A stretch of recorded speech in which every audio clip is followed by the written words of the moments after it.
Si tu t'intéresses aux théories du MBTI, tu as peut-être déjà entendu parler de cette histoire de fonction cognitive, mais concrètement, qu'est-ce que c'est que ces fonctions cognitives? J'en ai déjà un petit peu parlé dans ma vidéo de présentation du MBTI. Tu peux aller voir sur ma chaîne, je te le mettrai dans le psy en haut de l'écran. Donc j'expliquais que nos fonctions cognitives, ce sont en fait des façons différentes d'utiliser notre cerveau. Carl Jung en a défini 8 fonctions différentes.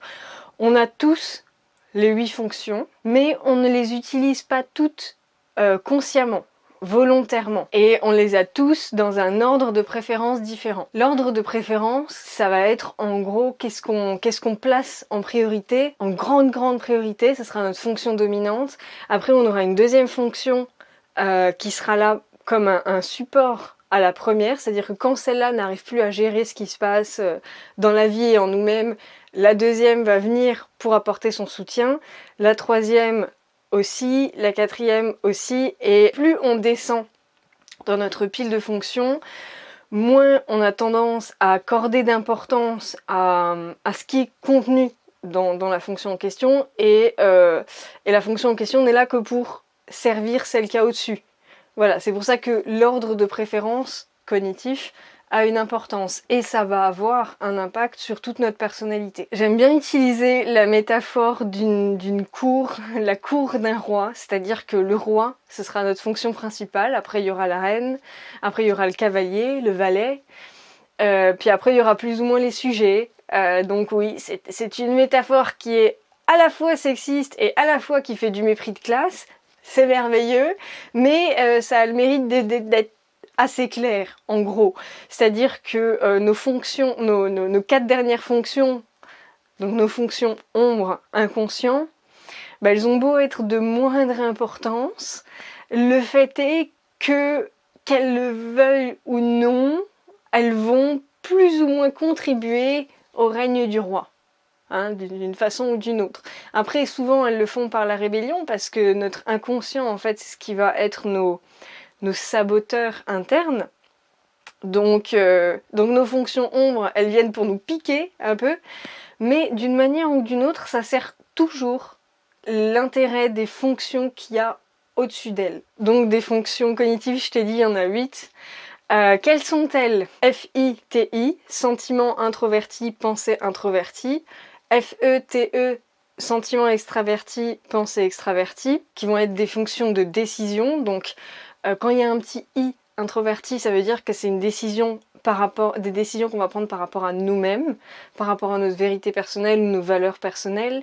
Quand il y a un petit E extraverti, ça veut dire que ce sera une décision qui sera prise par rapport aux autres, aux valeurs du groupe, à ce qui marche pour le groupe, la tribu.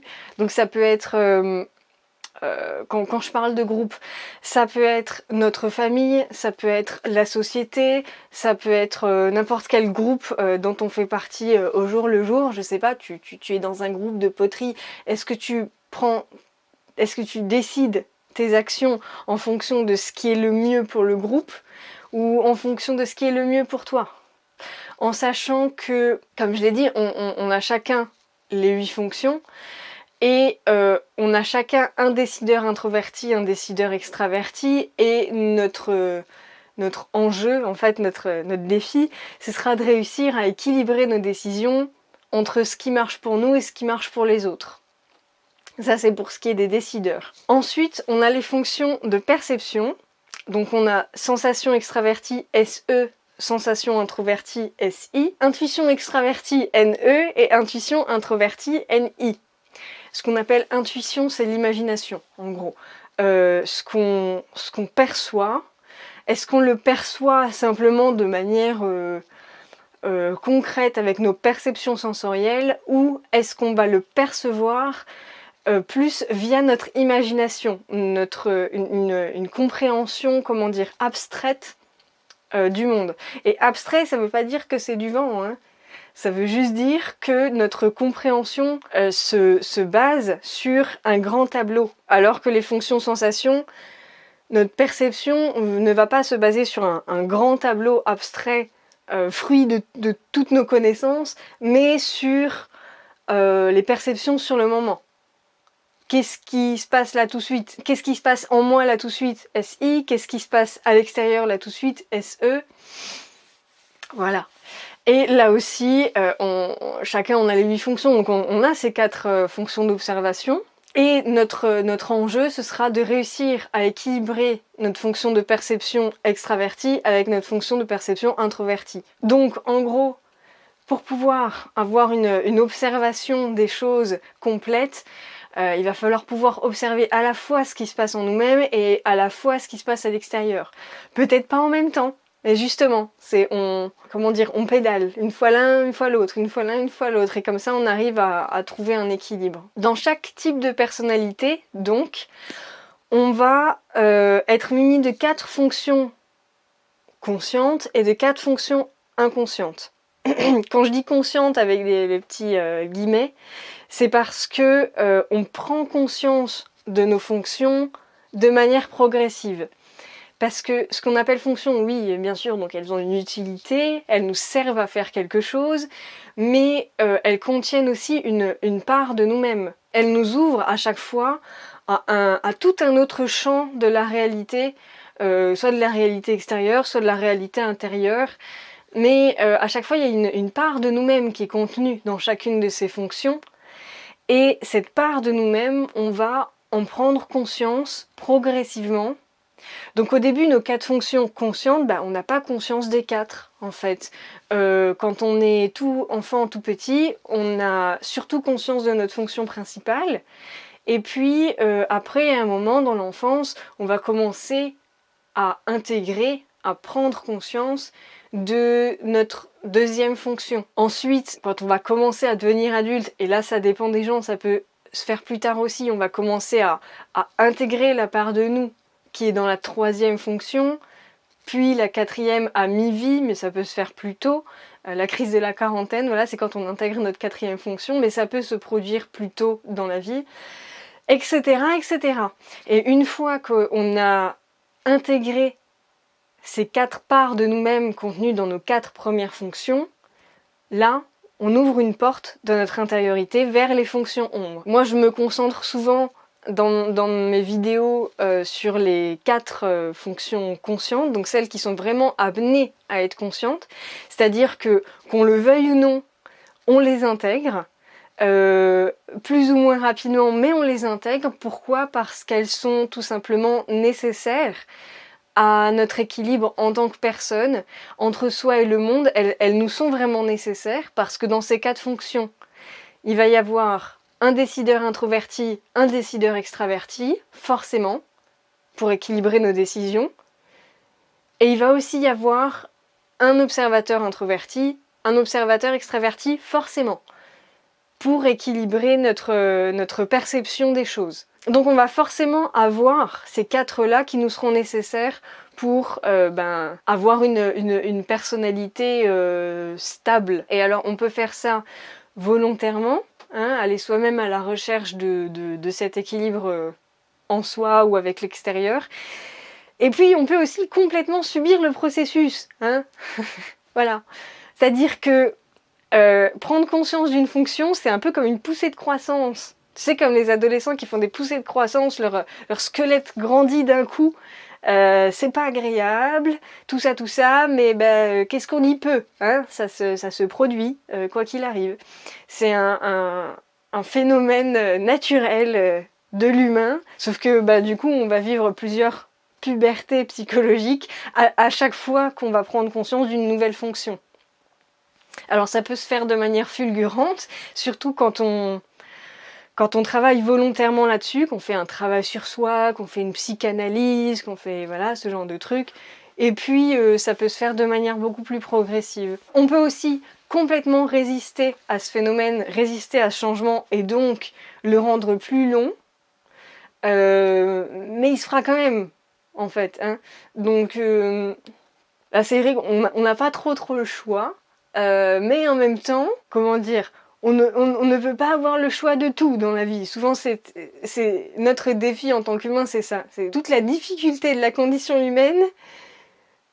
c'est qu'on ne décide pas de tout dans la vie. Et puis ça fait partie de ces trucs qu'on ne décide pas trop, on se développe psychologiquement, tout comme notre corps se développe. Voilà, pour arriver à maturité. Après, on peut arriver à la fin de sa vie, dans les vieilles années de notre vie, et avoir à peine intégré notre 4e fonction. Voilà, on peut le retarder à ce point, ce processus. Mais il tend toujours à avoir lieu. Il y a les faits, et puis il y a mes convictions personnelles, un peu en sous-titre, qui disent mais accompagnez ce développement de vous-même. Juste, il est difficile à accepter, mais se renseigner un tout petit peu sur le sujet, c'est bien, parce que grosso modo, nos plus grosses emmerdes dans la vie, pas toutes, mais beaucoup de nos grosses emmerdes dans la vie, qui reviennent tout le temps, qu'on sait pas quoi y faire, machin, viennent de ça. Viennent d'un déséquilibre de nos fonctions. Je vais donner des exemples très concrets pour que tu vois en quoi ça peut jouer. Par exemple, quelqu'un qui a un décideur extraverti en fonction principale. Ça voudra dire que sa 4e fonction, ce sera forcément un décideur introverti. C'est toujours entre la fonction dominante et la 4e qui a le plus gros déséquilibre en fait, et la 4e qu'on développe en dernier, forcément. Donc quelqu'un qui a un décideur introverti en fonction principale, toute sa vie, il va avoir tendance à prendre des décisions en fonction des autres. Que font les autres? Qu'est-ce qui marche pour eux? Qu'est-ce qui va leur plaire? Comment je peux faire pour que relationnellement ça marche? Pour que au niveau de la logistique ou je sais pas quoi, ça marche? Pour tout le monde? Voilà, prendre des décisions par rapport aux autres et puis jamais vraiment par rapport à soi, en fait, par rapport à nos préférences personnelles ou nos vérités personnelles. Ces personnes-là, périodiquement, vont être un peu frappées par la foudre de leur vérité intérieure, de leurs valeurs personnelles qui vont ressortir comme ça et qui se sentiront obligées d'exprimer, genre ça va sortir tout seul, ça va les dépasser totalement et ça va tout foutre en l'air de l'équilibre qu'ils avaient construit dans leur vie jusque-là. Leur vie qui était construite sur que veulent les autres, qu'est-ce qui marche pour les autres, bah oui, et puis à un moment il y a la vérité personnelle qui ressort, et là il n'y a plus rien qui marche pour les autres, forcément, vu qu'on n'avait jamais équilibré nos décisions. J'ai décidé d'habiter à tel endroit, j'ai décidé de me marier avec telle personne, j'ai décidé de faire tel job, et puis tout à coup, à 40 ans, je découvre qu'en fait tout ça, il n'y a rien qui me convient. Et j'ai essayé de résister à ça toute ma vie, mais là ça m'explose à la figure et je ne peux tout simplement plus supporter ma vie. Et badaboum, voilà. Donc, mais c'est des choses la 4e fonction sera sortie avant.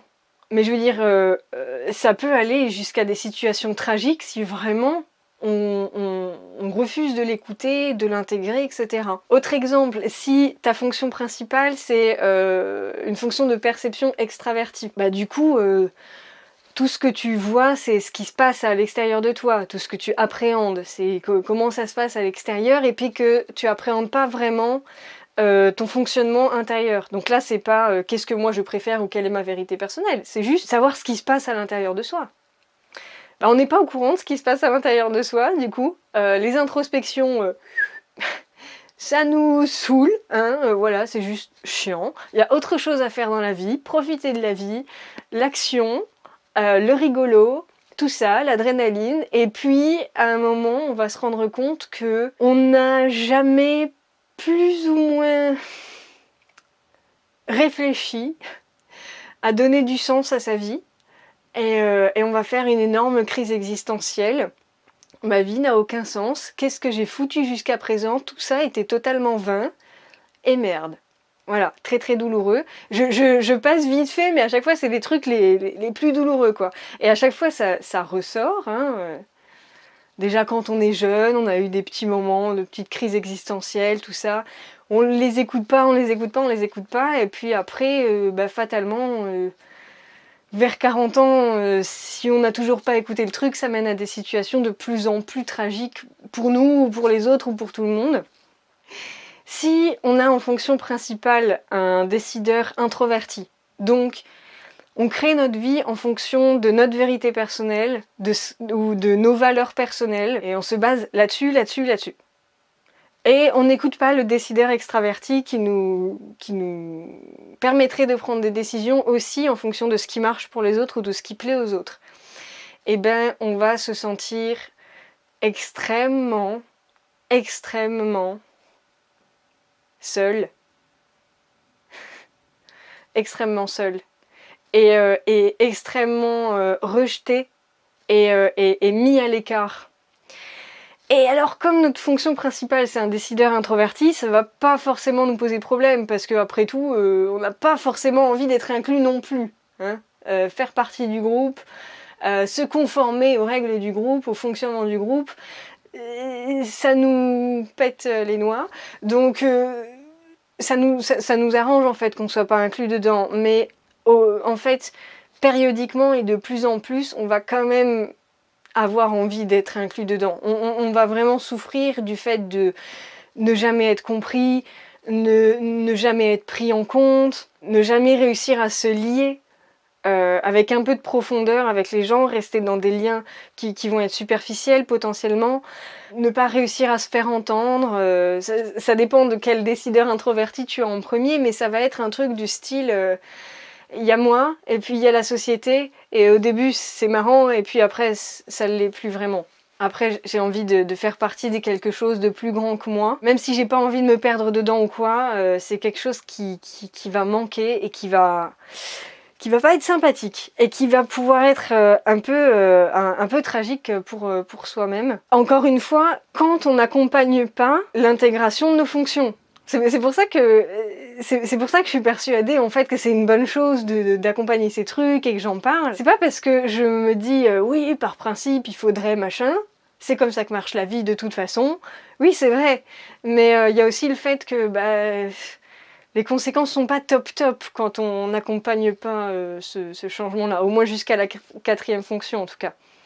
Et chacun a des fonctions différentes, hein. On ne fonctionne vraiment pas tous de la même façon. Mais il y a ce truc de notre évolution intérieure, ben oui, on évolue tous, ou bien la vie nous fait évoluer, voilà. Et puis, le dernier gros déséquilibre dont j'ai pas parlé, c'est si on a une fonction de perception introvertie en fonction dominante. Donc on va se retrouver avec en 4e position une fonction de perception extravertie. Alors là, on va être très, on va très bien être au courant de comment ça se passe intérieurement pour nous. Même si là, certains me diront « Mais non, pas du tout, moi j'y comprends rien ». Mais oui, mais en tout cas, il y a un vrai effort qui est fait là-dessus. Et croyez-moi, vous comprenez peut-être beaucoup plus, au niveau introspectif, ce qui se passe dans votre intériorité que la plupart des gens, quand vous avez une perception introvertie en fonction dominante. Et puis, là, les déséquilibres qui vont se faire, ça va être « Ah mais merde, je fais tout ce qu'il faut, je comprends bien... mes responsabilités, mon devoir, mes devoirs, les tâches, tout ça. Mais quand est-ce que je profite de la vie ? À un moment, où est le fun ? Voilà. Pourquoi ma vie est morne et insipide ? Pourquoi voilà.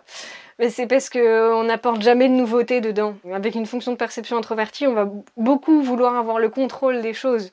On va beaucoup avoir l'impression qu'on a le contrôle sur les choses. Et puis là, périodiquement, la vie, les événements vont nous montrer qu'on ne contrôle pas tant de choses que ça, en fait, hein, que ce soit en soi-même ou dans la vie. Et que au bout d'un moment, on se rendra compte, mais est-ce que je veux vraiment tout contrôler ? En fait, parce que quand on contrôle tout, au bout d'un moment, il n'y a plus rien d'inattendu qui se produit, et puis on se fait chier. Mais bien profond, quoi. Bien profond. Et là, il va falloir apprendre à ne plus se faire chier, c'est-à-dire à amener de la nouveauté dans sa vie, et en plus, être capable d'apprécier ça.